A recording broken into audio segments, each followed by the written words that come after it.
Uşaqlar, xoş gördük. Qrupa atdığımız sualların gəlin həllinə baxalım. Deməli, başlayaq birinci sualdan. Birinci sualda bizə veribdir. Əkob 420 300 bölünsün Əbob 420 300. Bunun həllini istəyir bizdən. Deməli, biz bilirik ki, Əkob AB bölünsün Əbob AB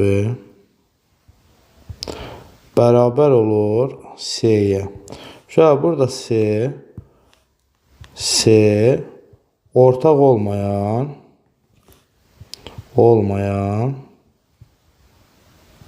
sadə vuruqların hasilidir. Sadə vuruqların hasili.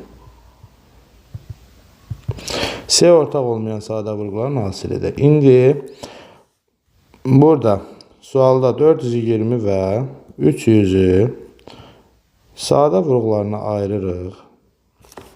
420'ni 2'ye bölürəm, qalır 210.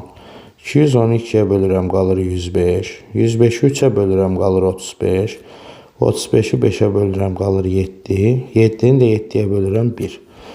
300'ü 2'ye bölürəm, qalır 150. 150'ni 2'ye bölürəm 75. 75'i 3'e böləcəm, qalacaq 25. 25'i 5'e böləcəm 5. 5'i də 5'e 1.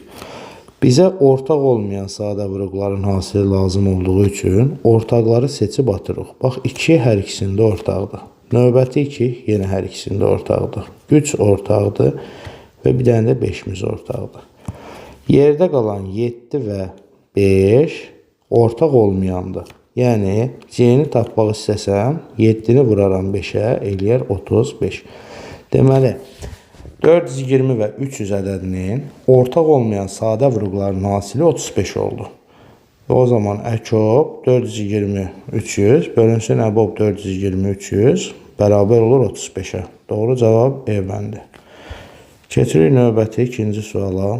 İkinci sualda bizə verir AB 5 üstündə xət, üstəgəl AB üstü xət bərabərdir 379'a. Deməli, bu natural ədədin onluq say sistemində yazılışıdır. Məsəl üçün, bizə hər hansısa bir ədəd versin, 379 ədədi. Biz bunu onun 100'ün vuruqları kimi yazaq. Bax, 379'u yaza bilərəm 300 üstəgəl 70 üstəgəl 9 kimi. 300'ü necə yaza bilərəm? 3 vurulsun 100'dür də. Gördünüz, onun qüvvəti oldu. 7 vurulsun, 70'i 7 vurulsun 10 və 9'da olduğu kimi qalır. İndi bu formada saxlayırıq bunu. İndi bizə verilmiş AB 5 ədədinə baxaq. Baxın, 3'ün yerində 3 vurulsun 100'də. 3'ün yerində nə qalıb? A qalıb da. Deməli, A vur 100 olacaq. Mərtəbə qiymətinə vuracam da təklik, onluq, 100'lük. A-nı 100'ə vuracam. B-ni təklik, onluq, 10'a vuracam. Üstə gəlsin 5. Bərabər oldu 100A, üstə gəl 10B, üstə gəlsin 5. AB üstü xəttə baxaq. Burada da, bax, təklik onluq. A-nı vuracam 10'a, üstünə gələcəm B. Bu da eləyir 10'a, üstə gəl B. Və bizə bunların cəminin 379 olduğunu verib. Yəni 100A, üstə gəl 10B, üstə gəlinsin 5, üstə gəl AB üstü xəttin açılışında yazmışam 10'a, üstə gəl B. Bərabərdir 379'a. İndi 100A ilə 10'a toplanır. Hər ikisi müsbətdir. 110A eləyir. 10B ilə B toplanır. 11B eləyir. Üstə gəl 5. Bərabərdir 379. İndi 5'i atıram 379'un yanına. Qalır 110A. Üstə gəl 11B. Bərabərdir 379'dan 5 müsbətdir. Sağ tərəfə keçəndə olacaq mənfi. 379'dan 5'i çıxacam. 110A üstə gəlinsin 11B bərabərdir 374'ə. Bax, bu 110 nədir uşaqlar? 11 vurulsun 10 deməkdir də 10'a. Üstə gəlinsin 11B bərabərdir 374. Ortaq vuruq olaraq hər ikisində 11 vuruğu var. Çıxardıram mötərizə xaricinə. 11 çıxdı mötərizə xaricinə. Birincidə qaldı 10-a, ikincidə qaldı təkcə B, bərabərdir 374-ə. Bu 374-ü də yaza bilərəm. 11 vurulsun 34 kimi. Gördüyümüz kimi 11'ler ixtisar gedər buradan. Qalar 10-a, üstə gəl B, bərabərdir 34-ə. Bu 10-a üstə gəl B, elə AB üstü xəttin açılışı idi. A'nın yerində burada 3 qalıb, B'nin yerində də 4 qalıb. A'ya 3, B'ye də 4 deyərik. Və bizdən A üstə gəlsin B cəmin istəyir. 3 üstə gəl 4 bərabərdir 7-yə. Doğru cavab D bəndi. D bəndi veranlara afərin. Sonra növbəti sualımız belədir. Deməli, sualda verib ki, 2,6 ədədinin tam hissəsi ilə kəsir hissəsinin fərqini tapın. Deməli, 2,6-nın adından da gördüyümüz kimi 2 tam deyirik. Yəni, tam hissəsi 2 olacaq. Kəsir hissəsi də gördüyümüz 0,6 olacaq. 0,6, 2,6 deyirik də. Kəsir hissə oldu 0,6. İndi mənə deyir ki, tam və kəsir hissələrinin fərqini tap. Yəni 2-dən çıx 0,6-nı, bu da eləyər 1,4. Doğru cavab D bəndi. Sonra növbəti sualımız belədir. Deyir ki, hədləri natural ədədlər olan tənasübün orta hədləri 5 və 8 olarsa, kənar hədlərinin ən böyük cəminin ən böyük qiymətini tapın. Deməli, biz bilirik ki, tənasüb A böl B bərabərdir. M bölünsün N şəklində olur. Və burada B və M tənasübün orta hədləridir. Orta. A və N isə kənar hədləridir. Kənar. Və tənasübün əsas xassəsində B vurulsun M, tənasübün əsas xassəsində deyilir ki, tənasübün kənar hədlərinin hasili orta hədlərinin hasilinə bərabərdir. Yəni B vur M bərabərdir A vurulsun N-ə. İndi biz burada bizə verilib ki, tənasübün orta hədləri 5 və 8-dir. Orta hədlərə 5 və 8-i yazdım. Demək, yazıram A bölü 5 bərabərdir 8 bölünsün B. Gördünüz, bax, tənasübün 5 ilə 8 oldu orta, A və B oldu kənar. Və tənasübün əsas xassəsini tətbiq eləsəm, A vurulsun B hasili bərabərdir 8 vurulsun 5-ə. 8 vur 5. İndi AB bərabərdir 40-a. İndi hasili 40 olan natural ədədləri seçirik. Demək, 1-i vursam 40-a 40 eləyər. Cəmləri də ki, 40 üstə gəl 1 bərabərdir 41-dir. Sonra 2-ni vursam 20-yə 40 eləyər ki, 2 ilə də 20-nin cəmi bizə 22 verəcək. Sonra 4 və 10, 4 ilə 10-un hasili 40 eləyir və 4 ilə 10-u da toplayanda 14. 5 və 8-in cəmi bizə hasili 40 verir, 5, 8-in 40 və 5 ilə 8-in də cəmi 13 edər. Bu cəmlərin içərisində ən böyük gördüyümüz kimi 41-dir və bizdən də böyük qiymətin istədiyinə görə 41-i götürürük. Doğru cavab E bəndi olacaq. Sonra növbəti sualda deməli belə veribdir, K verib və K-nın 17 ilə 29'un arasında olduğunu verib və böyükdür, bərabərdir işarəsi verib. Böyük bərabər işarəsi o deməkdir ki, 17 və 29 da bura daxildir. K yəni 17-ni də ala bilər, 29'u da ala bilər. İndi bu aralıqda olan sadə ədədləri sayaq. K-mız olar hansı ədədlər? 17, 17-dən 29'a qədər olan sadə ədədləri yazaq. 17, 17-dən sonra gələn növbəti sadə ədəd 19, 19-dan sonra növ gələn 23, 23-dən sonra gəlir 29'un özü. Bu aralıqda olan sadə ədədlər sayırıq. 1, 2, 3, 4, 4 dənə oldu. Doğru cavab D bəndi olacaq. Sonra ardıcıl 3 ədədin cəmi 321 isə bu ədədlərin ən böyüyü ilə ən kiçiyinin fərqini tapın. Baxın uşaqlar, birinci ədədimiz, ikinci ədədimiz, bu da üçüncü ədədimizdir. Bunların cəmi 321'dir. Baxın, mən birinci ədədim neçədir bilmirəm, N yazıram. Və bundan sonra gələn növbəti ədəd ardıcıl deyir axı. Ardıcıl dediyi üçün növbəti ədədi üstünə 1 gəlməklə tapıram və ikincidən sonra gələn növbəti ədəddə en üstəgəl 2 olacaq. Məsələn 3, 4, 5. Görürsünüzmü? Və deyir böyük ilə kiçiyinin fərqini tap. Düzdürmü? Böyüyümüz en üstəgəl 2-dir, kiçiyimiz də n-dir. Bunların fərqini tapanda n müsbət, n mənfi. Bunlar islah gedir, qalır bir dənə 2. Doğru cavab olacaq B bəndə 2.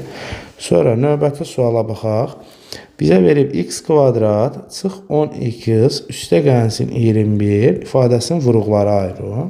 Bax, burada baxıram ki, say olaraq burada 3 dənədir də x kvadratıdır, 10x-dir və 21-dir. Mən bunu vuruqlara ayırmağım üçün parçalayıb 4 dənə eləyirəm. Sayın 4 dənə eləyəcəm. Bunu da necə eləyirəm? X-in kvadratının qabağında olan əmsalı sərbəst əddə vururam. X kvadratının qabağında əmsal 1-dir, sərbəst əddimdə 21-dir. 1-i 21-ə vuranda eləyəcək 21. Görürsünüz, bax, belə yazım. İndi onu 2 dənə ilə ədədə parçalamalıyam ki, bir-birinə vuranda 21 eləsin, toplayanda 10 eləsin. Yəni, A vurulsun B-miz, eləsin 21. A üstə gəlsin B-miz də ki, mənfi 10 olduğu üçün mənfi 10 yazacam. Bu da mənfi 7 və mənfi 3-dür.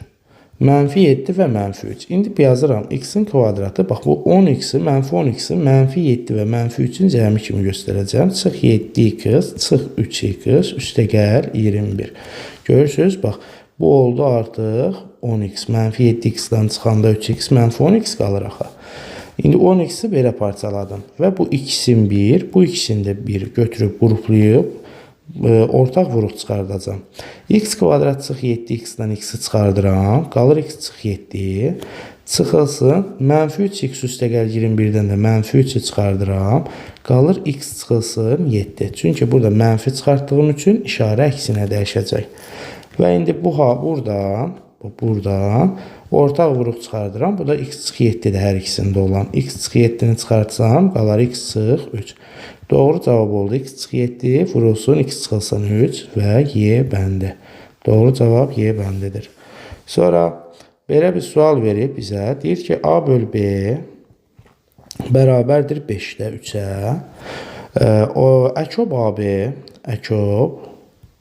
AB üstə gəlinsin əbob AB bərabərdir 96-ya.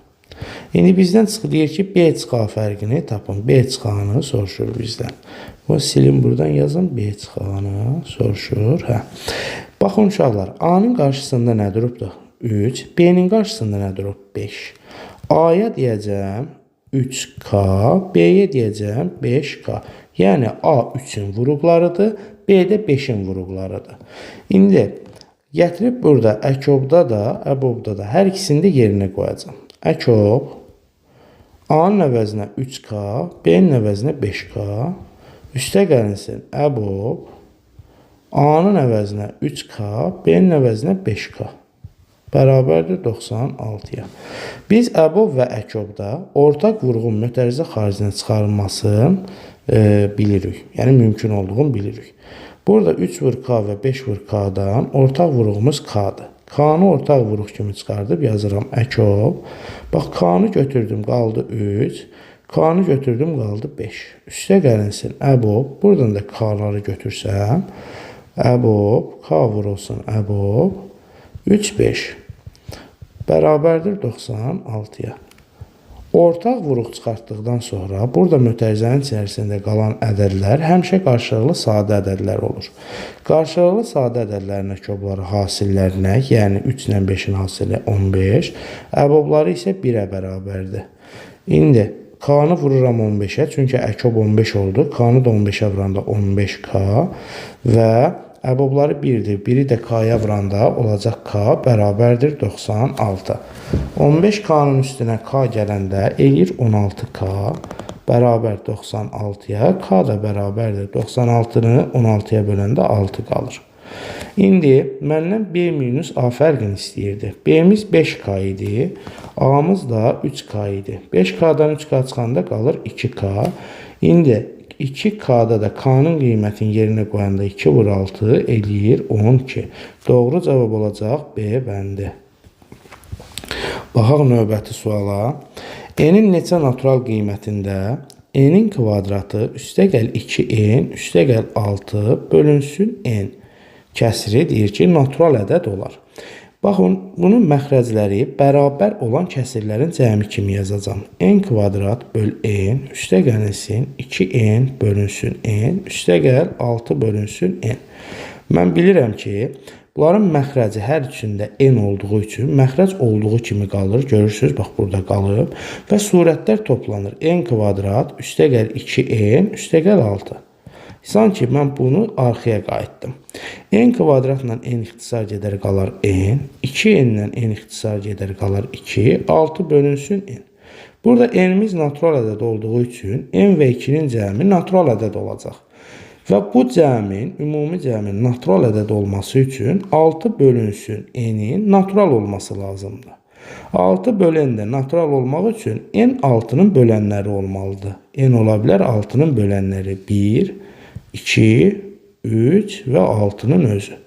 Yəni n 6-nı tam bölməlidir ki, burada da nə olsun? Natural ədəd qalsın. 3 dənə natural ədədin cəmi bizə natural ədəd verəcək. Doğru cavab olacaq n-in 4 dənə qiymətində A bəndi.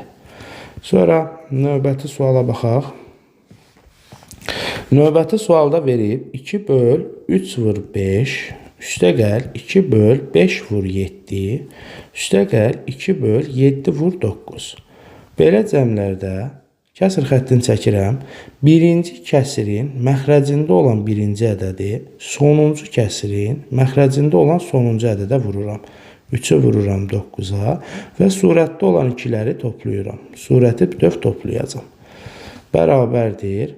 3 dənə 2 var deyə 3 vur 2 kimi yazıram. Məxrəcdəki 9 vur 3-dür. 3-lər ixtisar gedər, qalar 9-da 2. Doğru cavab B bəndi. Sonra növbəti sual verib 1 çıx 2-də 1, 1 çıx 3-də 1, 1 çıx 4-də 1 və s.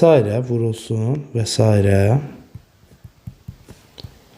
1 çıx 10-da 1 bərabərdir. Çıxmanı yerinə yetirirəm. 1-dən 2-də 1 çıxanda 2-də 1 qalar. 1-dən 3-də 1 çıxanda 3-ü vururam 1-ə. Bax, burada göstərilən 1-ə vurub surətdə 1-i çıxacaq. Eləyəcək 3-də 2. 1-dən 4-də 1 çıxanda 4-də 3 və s. vurulsun. 1-dən 10-da 1 çıxanda 10-da 9 qalar. Baxıram ki, bunlar bu formada ixtisar gedir və qalar 10-da 1. Cavab olacaq 10-da 1 də onluq kəsirlə 0,1-dir. Cavab olacaq D bəndi. Sonra növbəti sual əbob 198 və 200-ü tapmağı deyir. Əbob 198 və 200.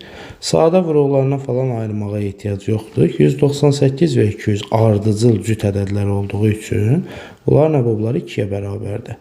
Ardıcıl cüt ədədlərin əbobu hər zaman 2-yə bərabərdir. Doğru cavab olacaq B bəndi. Sonra 5 üstü n ədədinin, 5 üstü 4 ədədinin natural bölənlərinin sayını istəyir. Uşaqlar, A bərabərdir. A üstündə m vurulsun B üstündə m vurulsun C üstündə K ədədinin natural bölənlərin sayını tapanda üstlərin bir vahid artırıb bir-birinə vururduq. Düzdürmü? Burada əgərləri bir dənə sadə ədəd və onun qüvvəti olarsa artıq m üstəgəl 1 götürə bilərik bunun natural bölənlərin. Çünki bax, bu hissə yoxdur. Bir dənə bu hissə qalmış oldu. M üstəgəl 1. İndi 5 üstündə 4 ədədinin natural bölənlərini istəyirsə 5 sadə ədəddir. 5 üstündə 4-ün də natural bölənləri 4-ü bir vahid artıracam. Eləyəcək 5. Cavab oldu D bəndi. Sonra sual verib ki, A və B ədədlərinin ortaq olmayan sadə vuruqların hasili 18, A və A vur B 162 olarsa, əbob AB-ni istəyir.